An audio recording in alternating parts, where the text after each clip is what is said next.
इस कार्यक्रम के पुण्यार्चक हैं गुरुचरणों में समर्पित गुरु भक्त परिवार USA।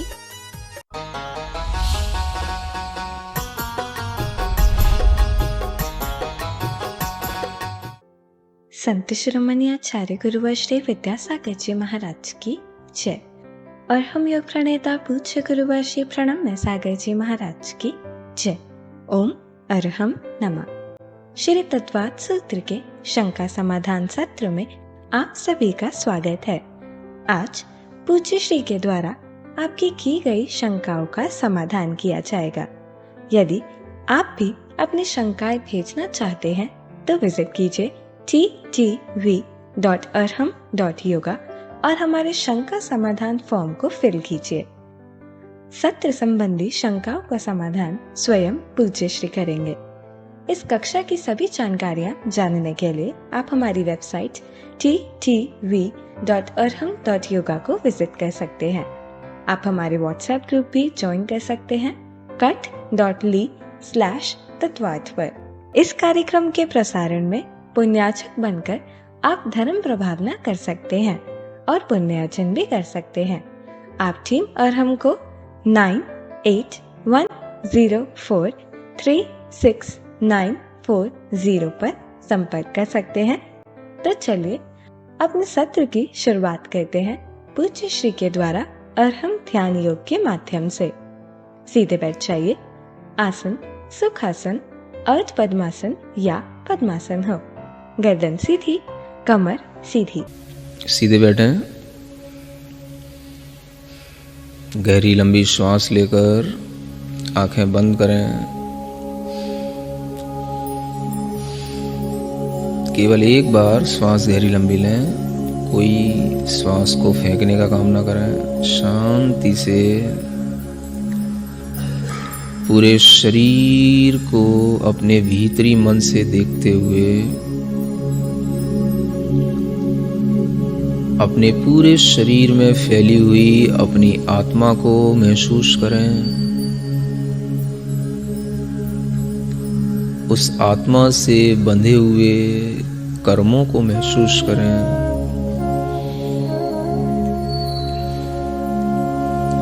मेरे ज्ञानावरण कर्म के उदय से मेरी आत्मा में पूर्ण ज्ञान का फल नहीं मिल रहा है। मेरे पास शास्त्रों का पूर्ण ज्ञान नहीं, माने श्रुत ज्ञान मेरे पास पूर्ण नहीं है। श्रुत ज्ञानावरण कर्म का भार मेरी आत्मा पर है।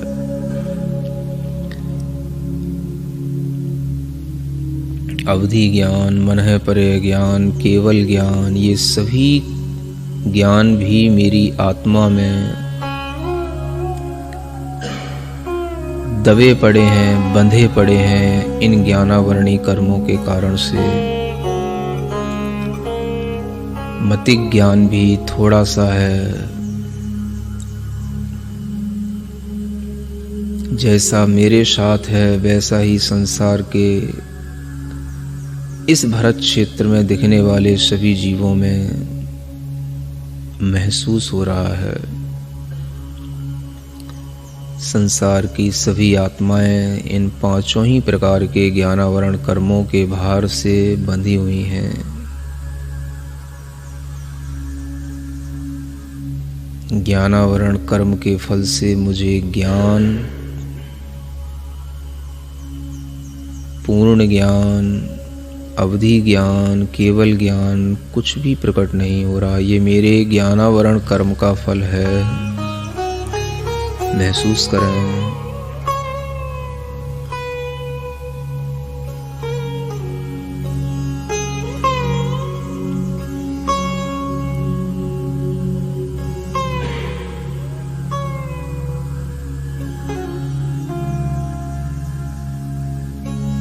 मेरे दर्शनावरण कर्म के फल से मुझे अपनी आत्मा से कुछ भी दर्शन नहीं हो रहा।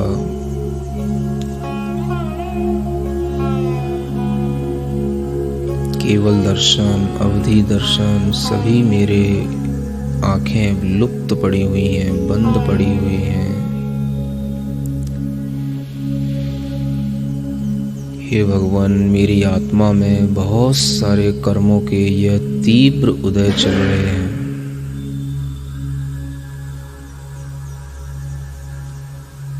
वेदनीय कर्म भी मुझे थोड़ा सा सुख देता है, दुख भी बहुत ज़्यादा है। ये सुख और दुख भी मुझे इस वेदनीय कर्म के कारण से यदा कदा मिलता रहता है।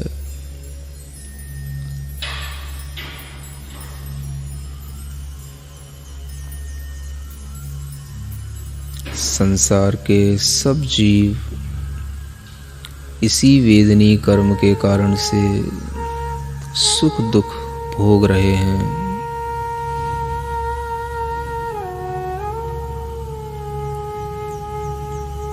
सभी जीवों में सुख दुख का मूल कारण उनके कर्मों का फल है, लेकिन यह किसी को ज्ञात नहीं।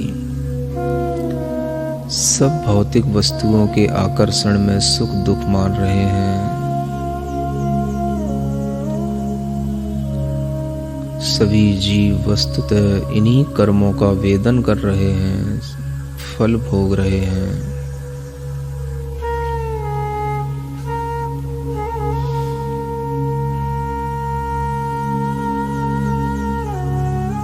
इन कर्मों का फल हमारी आत्मा पर पूर्ण रूप से छाया हुआ है।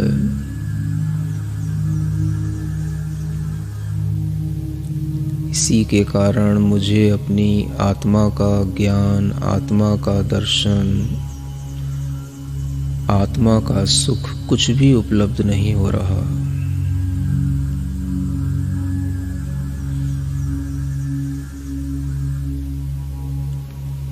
जैसे मेरी आत्मा में यह कर्मों का भार है, वैसे ही संसार की सभी आत्माओं में है। ऐसा हर एक जीव के अंतर आत्मा के कर्मों को देख करके महसूस करें।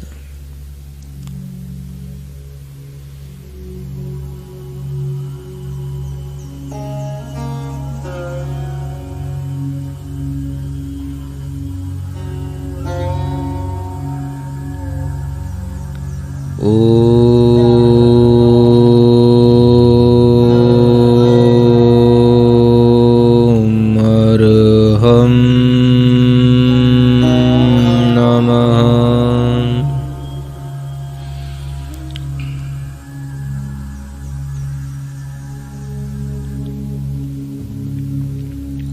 भावना करें, मेरे ज्ञानावरण कर्मों का नाश हो, मुझे पूर्ण ज्ञान की प्राप्ति हो।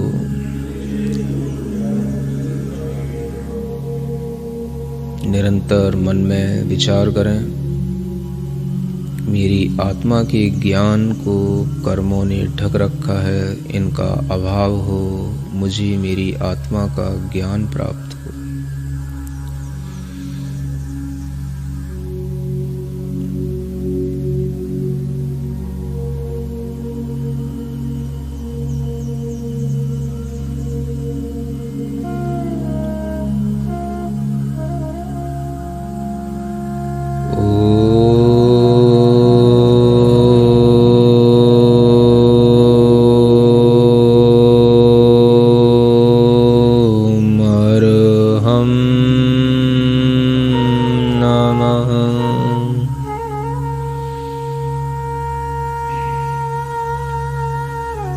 मेरी आत्मा के दर्शन को दर्शनावरणी कर्म ने ढक रखा है।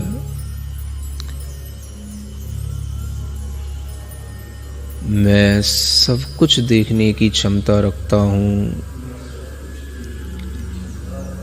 दर्शनावरणी कर्म ने मेरी शक्ति को बांध रखा है। दर्शनावरणी कर्म का फल कितना विशिष्ट है।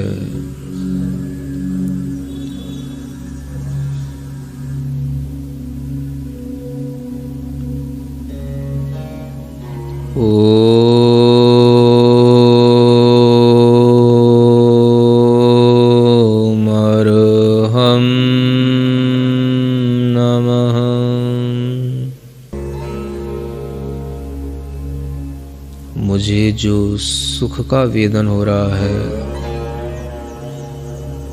यह साता वेदनी कर्म का फल है। जो मुझे चिंता, रोग, अनेक तरह के अभाव, परेशानियाँ, यह सब मेरे असाता वेदनी कर्म का फल है।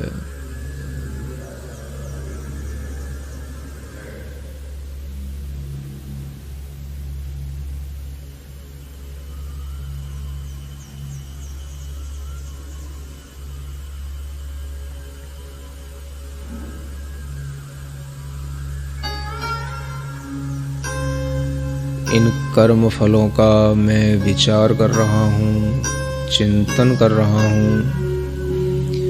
मेरी आत्मा के ऊपर अनेक इन कर्मों का भार है,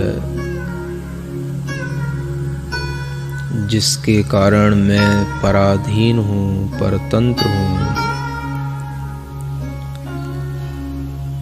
इस धर्म ध्यान से मैं धीमे धीमे स्वतंत्रता को प्राप्त करूँगा, कर्म बंधन से मुक्त होऊंगा।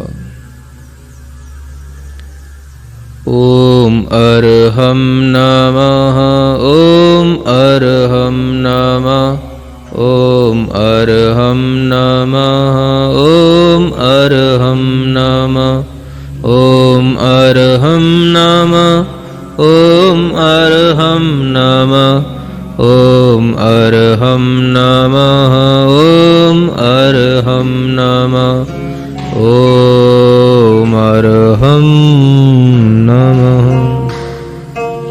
अपनी हथेलियां घिसकर आंखों पर रखें।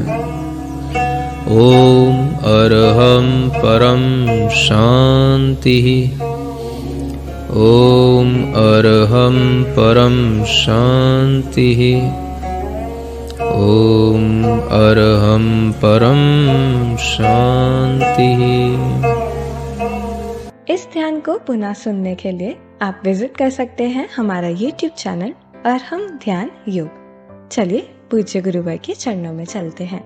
चेलना जैन हजारीबाग से पूछ रही हैं, गुरुवर के चरणों में कोटिशा नमन। गुरुवर, आपने शांतिनाथ कथा में बताया है कि भगवान स्वयं में लीन हो जाते हैं, कर्मों का हिसाब वे नहीं रखते, वे तो अपने आप झरते जाते हैं। तो केवली समुद्र घात के समय कैसे हिसाब लगता है कि बाकी कर्मों को आयु कर्म के बराबर करना है? ये हिसाब किताब भी कर्म ही लगा लेते हैं, क्योंकि भगवान के अंदर कोई भाव मन की दशा नहीं होती, कोई उनके अंदर मानसिक विचार नहीं आते कि अब हमें आयु कर्म को इसके बराबर करना है। यह एक स्वतः उत्पन्न होने वाला उनका एक नैसर्गिक प्रयत्न होता है और वह समुद्घात के माध्यम से इस कार्य को अंजाम दे देते हैं और वह समुद्घात के माध्यम से उन कर्मों की स्थितियां बराबर हो जाती हैं। तो आप ऐसा ना समझें कि ये कोई बुद्धिपूर्वक मानसिकता के साथ किया गया परिणाम है। जिन केवलियों की ऐसी स्थिति बनती है तो अपने आप वह आयु कर्म ही इस तरह से जब सामने होता है तो वह आयु कर्म और अन्य कर्म अपने आप बराबर होने के लिए केवली के प्रभाव से ही इस तरह की समुद्घात आदि की प्रक्रिया में लग जाते हैं और इस तरह से हो जाता है। इसमें कोई उनका अपना पुरुषार्थ बुद्धिपूर्वक नहीं होता। आरोप इसलिए आता है क्योंकि वो कार्य उसी आत्मा में घटित हो रहा है, इसलिए वो केवली का कहलाएगा, इसलिए वो केवली समुद्घात है। लेकिन ये सब सहज सामान्य होने वाली प्रक्रिया है। नमोस्तु गुरुवर। प्रभा जैन कर्नाटक से कह रही हैं, गुरुदेव नमोस्तु। गुरुदेव, अणुव्रतों में हिंसादि 5 पापों को छोड़ने के लिए कहा है, परंतु गुरुदेव मिथ्यात्व तो महापाप है, तो इसे छोड़ने के लिए क्यों नहीं कहा? आप ये ध्यान रखें कि कोई भी तरह के व्रत होते हैं वो सम्यक्त पूर्वक ही लिए जाते हैं। सम्यक्त की प्राप्ति पहले होने पर ही अणुव्रत आदि कार्यकारी होते हैं। अगर कभी कभी सम्यक्त की बात न कह करके उन अणुव्रतों का जिक्र किया जाता है तो वह उस व्यक्ति को मार्ग पर लाने के लिए होता है जो अभी मार्ग पर नहीं है। तो पहले उसे अड़ुव्रत आदि के माध्यम से कुछ ना कुछ उसका थोड़ा सा भाव शुद्ध बनाया जाता है, उसके मन में संकल्प आदि के प्रति एक विश्वास उत्पन्न कराया जाता है, तब जाकर के वह सम्यक्त को समझ करके भी सम्यक्त ग्रहण कर सकता है। लेकिन सही विधि यही है कि पहले सम्यक्त होता है, उसके बाद में अड़ुव्रत होते हैं, इसलिए अड़ुव्रत में सम्यक्त का वर्णन नहीं किया जाता। चित्रा जैन रेवाड़ी से पूछ रही हैं, क्या तत्वार सूत्र को रात को पढ़ा जा सकता है? ये प्रश्न भी पहले कई बार बताए जा चुके हैं। आप लोग ऐसा लगता है सिर्फ अपने प्रश्न पूछते हैं, किसी के प्रश्न का उत्तर सुनते नहीं हैं। तत्वार सूत्र भी एक स्वाध्याय का विषय बनता है और इस तरह का स्वाध्याय रात्रि में भी किया जाना श्रावकों के लिए संभव हो सकता है, क्योंकि श्रावक अपने लिए जब समय निकाल पाता है तो वह उस समय में स्वाध्याय आदि करता है, लेकिन उसमें संध्या समय को छोड़ करके उस स्वाध्याय को करने की प्रक्रिया ध्यान में रखनी चाहिए। यही उसके लिए वर्जित समय होता है, संध्या समय छोड़ करके, और वह संध्या के लगभग 1-1.5 घंटा वह समय छोड़ करके ही आप उसको स्वाध्याय आगे पीछे करें। सरला जैन पूछ रही हैं, पहली प्रतिमा के क्या नियम होते हैं? पहली प्रतिमाधारी श्रावक को अष्टमूल गुणों का निर्दोष पालन करना चाहिए। जो अष्टमूल गुण उसने पहले ले रखे होते हैं, अगर वह प्रतिमा नहीं होती है तो उसमें किंचित कदाचित वह दोष लगा लेता है। तो वह दोष किस तरह से लग जाते हैं कि जैसे अष्टमूल गुणों का उसने पालन करने के लिए 5 अड़ुव्रत ले लिए, रात्रि भोजन त्याग इत्यादि ये 3 और व्रत ले लिए, तो इनमें जो अड़ुव्रत लिए थे उनमें उसके लिए त्रस हिंसा का जो त्याग था उसमें उसके लिए कभी दोष होने की संभावना रहती है, क्योंकि वह निर्दोष रूप से उसका पालन नहीं करता।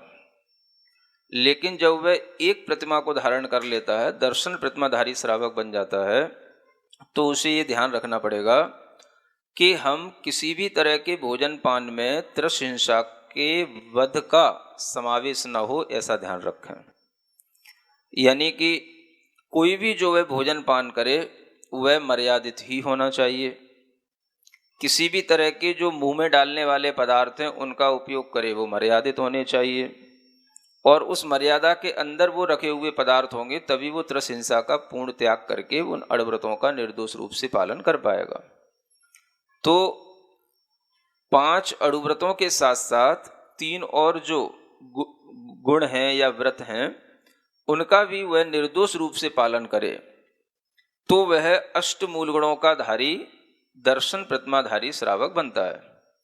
और ऐसा निर्दोष पालन तभी संभव होता है जब वह मर्यादा का भोजन और शुद्ध छना हुआ जल उस भोजन के सेवन में काम में लाए, उसी से भोजन बने, उसी का उपयोग करे भोजन करने के लिए। तो शुद्ध भोजन पान होने पर ही उसके लिए इन अष्टमूल गुणों की निर्दोषता आती है। जो कुछ भी वह दवाई आदि का उपयोग करे तो उसमें भी वह उसकी शुद्धता को ध्यान में रखे, हर चीज की मर्यादा को ध्यान में रख करके उसका सेवन करे, ये उसके लिए आवश्यक हो जाता है जो पहली प्रतिमाधारी श्रावक बनता है। इतना ही उसके लिए कहा जाता है। प्रभा रानी जैन पूछ रही हैं, प्रथम अध्याय सूत्र संख्या 6, स्वार्थ ज्ञान परार्थ ज्ञान। परार्थ ज्ञान वचनात्मक होता है, शरीर की अन्य इंद्रियों द्वारा हुआ ज्ञान, स्पर्श चक्षु कर्ण आदि द्वारा हुआ ज्ञान पदार्थ ज्ञान हुआ या नहीं?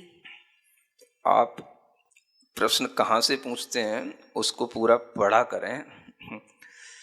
परार्थ ज्ञान ये जो भेद किए हैं ये श्रुत ज्ञान के किए हैं। किसके किए हैं? स्वार्थ ज्ञान और परार्थ ज्ञान, ये जो 2 प्रकार के भेद हैं यह मात्र श्रुत ज्ञान में संभव होता है। तो इंद्रियों से होने वाला ज्ञान अगर वो मतिक ज्ञान के रूप में है तो उसमें आप इस तरह की चर्चा न करें। जब वो श्रुत ज्ञान के रूप में आपके सामने आए तो श्रुत ज्ञान में ही स्वार्थ और परार्थ की चर्चा होती है। तो वह जो परार्थ ज्ञान है वो वचनात्मक होगा। वह जो इंद्रियों के माध्यम से उसे श्रुत ज्ञान हुआ है मतिक ज्ञान पूर्वक, उस ज्ञान को वह वचनों में लाएगा तो वह श्रुत ज्ञान परार्थ रूप में कहलाएगा। और अगर वह केवल स्व अनुभूति में ही उस ज्ञान को रखता है तो वह उसका स्वार्थ ज्ञान कहलाएगा। ज्योति लोहाड़े कोपर गांव से पूछ रही हैं, लब्धि पर्याप्तक जीव गर्भज नहीं होते हैं क्या? लब्धि अपर्याप्तक जीव, आप लोगों ने दूसरा अध्याय पढ़ लिया ना, तो सम्मूर्छन जीव कौन कौन से होते हैं? तो जो जीव ये उपपाद जन्म के अलावा और गर्भज जन्म के अलावा जन्म लेने वाले होते हैं, वो सभी सम्मूर्छन जीव होते हैं। अब जितने भी जो लब्धि अपर्याप्तक जीव हैं वो सभी गर्भज नहीं हो सकते, उपपाद जन्म वाले भी नहीं हो सकते, वो सम्मूर्छन जन्म वाले ही होते हैं। इसलिए जो जो सम्मूर्छन जन्म लेने वाले जीव होंगे वह अगर अपर्याप्त अवस्था में, लब्धि अपर्याप्तक अवस्था में हैं, तो वो नियम से उसी अवस्था में ही सम्मूर्छन जन्म वाले होते हैं। गर्भज जन्म वाले जीवों का निर्वर्त पर्याप्तक अवस्था संभव है, लब्धि अपर्याप्तक अवस्था नहीं होती है। नमोस्तु गुरुवर, विवेक जैन दिल्ली से पूछ रहे हैं, हम जिस भूमि पर रहते हैं क्या वह चित्रा भूमि है या मध्य लोक पर दूसरी भूमि है? हाँ, वो चित्रा भूमि का ही उपरिम भाग समझना चाहिए, उसी को ही हम ये मध्य लोक कहते हैं, इसी तरह से जानना। सुषमा जैन इंदौर से पूछ रही हैं, नमोस्तु गुरुवर, मेरे एक मित्र का प्रश्न है कि उनके लिए दवाई में मोर का पंख लेने को कहा गया है, क्या वह मांसाहारी माना जाएगा? नहीं, मोर का पंख मांसाहार नहीं है।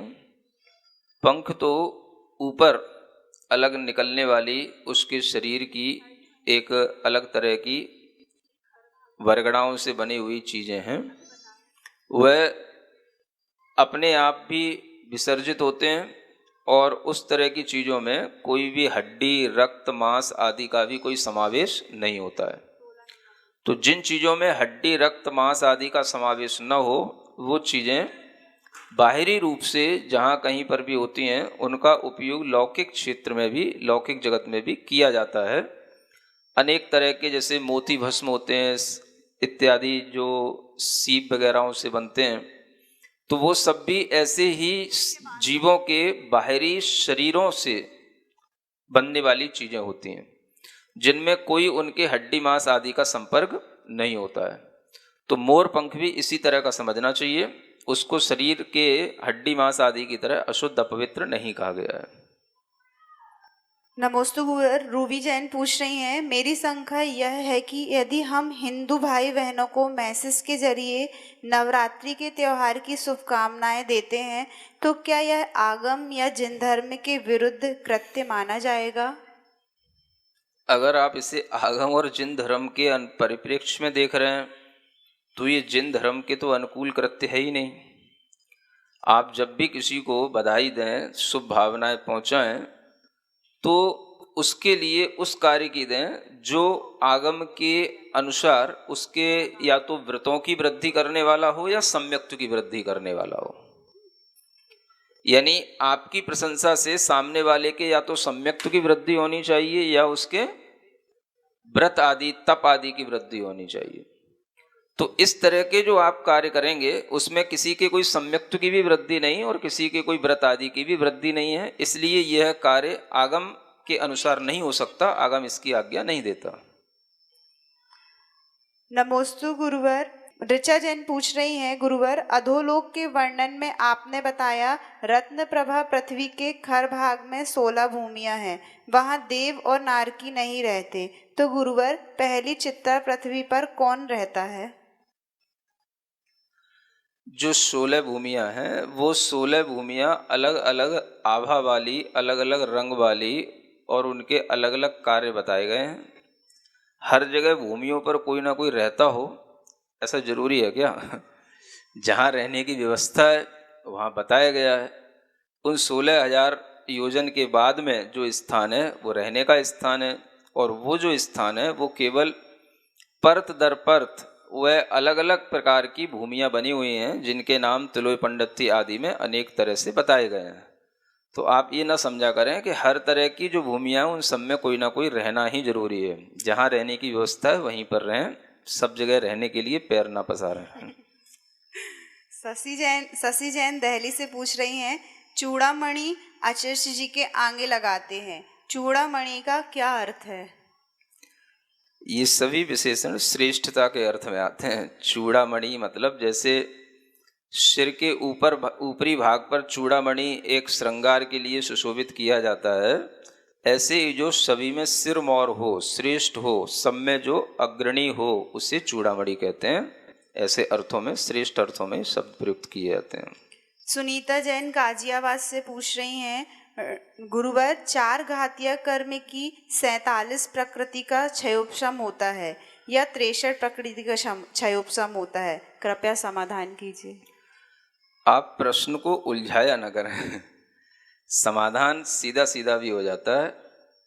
जब भी कभी आपको बताया गया है क्षयोपशम भाव किन प्रकृतियों में घटित होगा, तो आपसे कहा गया है जो प्रकृतियां ज्ञानावरण, दर्शनावरण, मोहिनी और अंतराय इन कर्मों से जुड़ी हुई हैं, उन्हीं में क्षयोपशम भाव घटित होगा।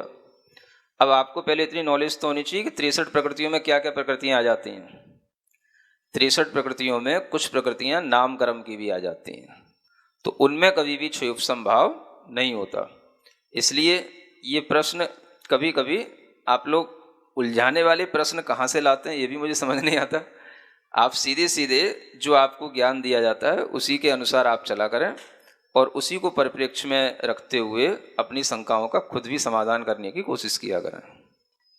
अशोक कुमार जैन पूछ रहे हैं, नमोस्तु गुरुदेव, पहली और दूसरी पृथ्वी मिलाकर 1 राजू तक फैली है, इसके नीचे की पृथ्वियों की मोटाई कम है, फिर भी 1 राजू तक कैसे फैली है? क्या बाकी स्थान खाली रहता है? समाधान कीजिए। मोटाई का फैलने से कोई संबंध नहीं होता है। मोटाई अलग चीज़ है और फैलाव अलग चीज़ है। जो पृथ्वियाँ पूरे राजू तक फैली हैं वो फैली हैं, मोटाई उनकी अलग अलग है, वो कम होती चली गई है। वो उस व्यवस्था से फैलने का कोई भी संबंध नहीं है, ऐसा जानना।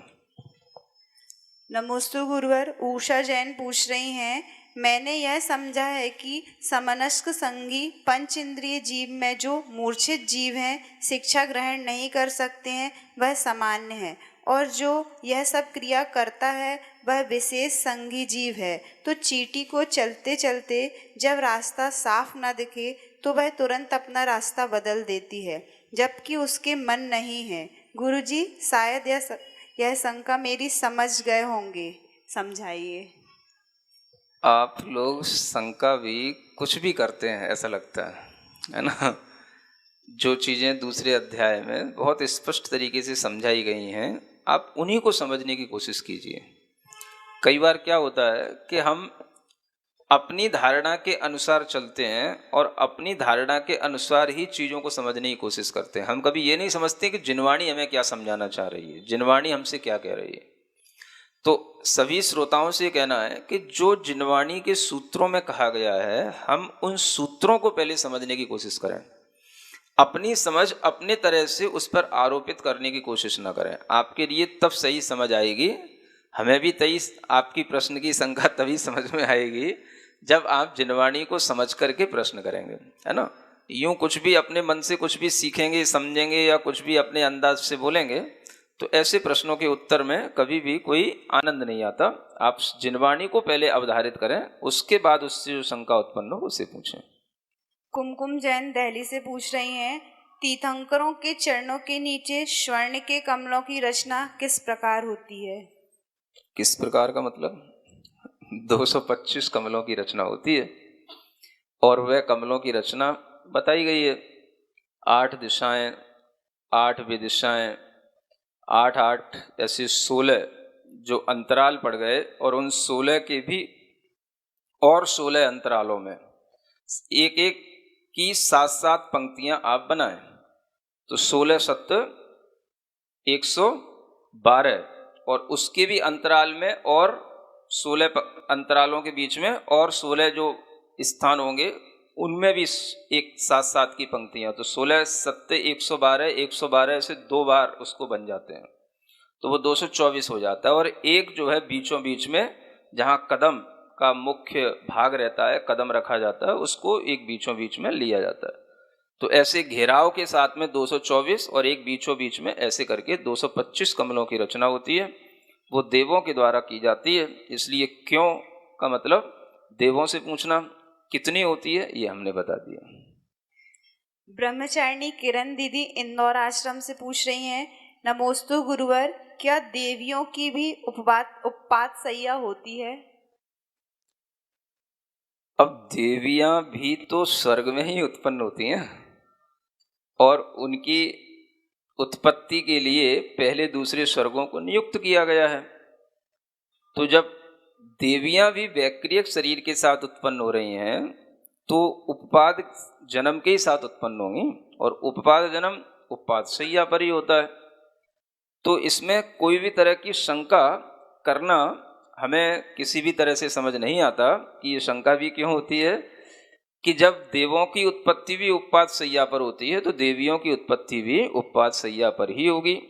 और उन सब के लिए उपपाद सैयाएं बहुत संख्या में स्वर्गों में बहुत स्थान होता है। आप लोग अपने घर की तरह ना सोचा करें, बहुत बड़े बड़े स्थान होते हैं और वो अपनी उपपाद सैया पर सबके लिए उत्पन्न होने के लिए वह अलग अलग नियुक्तियां रहती हैं और उसी के अनुसार वह वहां पर उत्पन्न होते हैं। तो देवियों के लिए भी उपपाद सैयाओं पर जन्म होता है और देवों के लिए भी होता है, तभी वो व्यवस्था देव और देवियों की बनेगी। अन्यथा देवियों का उपपाद जन्म वैक्रिक शरीर के साथ संभव नहीं हो पाएगा। अर्पिता जैन थांदला से पूछ रही हैं, क्या पंचम काल का मनुष्य विक्रिया कर सकता है? अब मना तो नहीं है, विक्रिया एक तरह की तप से प्राप्त होने वाली शक्ति है। इस तरह की शक्ति वर्तमान में अगर हम कोई तप करें तो उससे भी उत्पन्न हो सकती है, अथवा कोई पूर्व जन्म में भी हमने कोई तप किए हो तो उसकी भी शक्ति उद्घाटित होकर के विक्रिया की जा सकती है। निषेध नहीं किया गया है, रिद्धियों का मना किया गया है। विक्रिया अनेक तरह की होना संभव है जो अनेक तरह की सिद्धियों के साथ भी की जाती है। कोई पूर्व में अनेक तरह के ऐसे ऋषि मुनि भी या अन्य जो धर्म के भी मानने वाले साधु हैं वो भी अनेक तरह की सिद्धियां करके अनेक तरह की विक्रियां करना संभव है, वो भी दिखा सकते हैं। तो ये सब सिद्धियां होती हैं, शक्तियां होती हैं, इन्हें रिद्धियों के साथ ना जोड़ें, इतना ध्यान रखें। नमोस्तु गुरुवर, चेलना जैन हजारीबाग से पूछ रही हैं, आपने बताया कि नरकों में विभंग ज्ञान होता है, तो वहाँ जो सम्यक दृष्टि जीव होते हैं उनका ज्ञान कैसे होगा? तो विभंग ज्ञान किसका होता है? जो मिथ्या दृष्टि जीव होंगे उनके अवधि ज्ञान को ही विभंग ज्ञान कहा जाएगा। अब नरकों में विभंग ज्ञान होता है तो इसका मतलब ये तो नहीं कहा कि जितने भी नारकी हैं सबके लिए विभंग ज्ञान ही होता है। नरकों में विभंग ज्ञान भी होता है, माने मिथ्या अवधि ज्ञान भी होता है। तो जो मिथ्या दृष्टि जीव होंगे नरकों में, मिथ्यात्व के साथ रहने वाले होंगे, उनको विभंग ज्ञान होगा, और जो सम्यक दृष्टि होंगे उनको सम्यक ज्ञान होगा। इस विषय में कोई भी आपत्ति नहीं है। सरोज बाकलीवाल पूछ रही हैं, मेरी शंका यह है कि आज वर्तमान में हमारा कौन सा संस्थान है? अब ये संस्थान का निर्णय तो लगाना बड़ा कठिन काम है। इतना ही कहा जा सकता है कि 6 प्रकार के जो संस्थान होते हैं उनमें से कोई भी तरह का संस्थान नाप तौल पर निर्भर करता है, और कुछ संस्थान तो अपने आप देखने में भी आ जाते हैं। जैसे कुब्जक संस्थान है तो वो देखने में आ जाएगा। संस्थान की बात कर रहे हैं ना, सेनन की तो नहीं कर रहे। तो कुब्जक संस्थान है वो देखने में आ जाता है, जो पीठ पर कुबड़े के रूप में होता है। वामन संस्थान है वो भी देखने में आ जाता है, जो बिल्कुल बौने शरीर के बौने छोटे छोटे हाथ पैर की उंगलियां होती हैं। हुंडक संस्थान तो बड़ा विचित्र होता है, वो तो बहुत ही कम लोगों के लिए हो सकता है ना। तो ये तो 3 संस्थान इस तरह से निकल जाते हैं जो अलग से देखने में आ जाते हैं। अब रहे थोड़े से ऊपर के 3 संस्थान, वो नाप तौल पे डिपेंड करते हैं। आप अपने शरीर की नाप तौल, जैसे प्रतिमाओं की नाप तौल की जाती है नाभि से लेकर के इस तरह के राइट साइड लेफ्ट साइड दोनों साइड के सीनों के ऊपरी भाग तक, है ना, उसी के हिसाब से कमर इत्यादि जो नाप तौल प्रतिमाओं की जाती है, वैसी नाप तौल अगर आपकी बन जाए तो पहला संस्थान मान लेना, समचतुर संस्थान कहते हैं, है ना। फिर और बाकी के 2 संस्थान भी समझ में आ सकते हैं। कि ऊपर का हिस्सा जो है बहुत फैला हुआ हो, नीचे का पतला हो, तो वो निग्रोध संस्थान बन जाता है। और नीचे का हिस्सा फैला हुआ हो और ऊपर का पतला हो तो वो स्वाति संस्थान बन जाता है। ऐसे करके आप संस्थानों की जानकारी ले सकते हैं।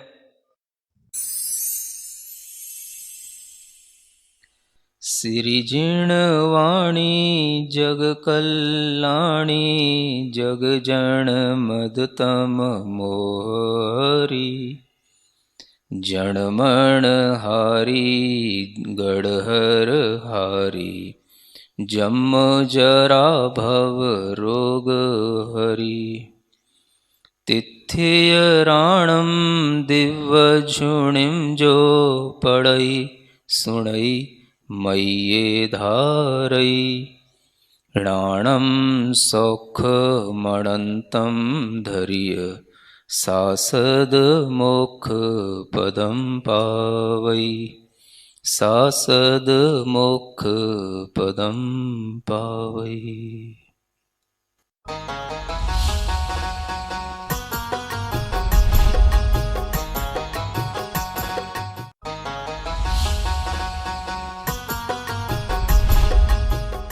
इस कार्यक्रम के पुण्यार्चक थे गुरुचरणों में समर्पित गुरु भक्त परिवार USA।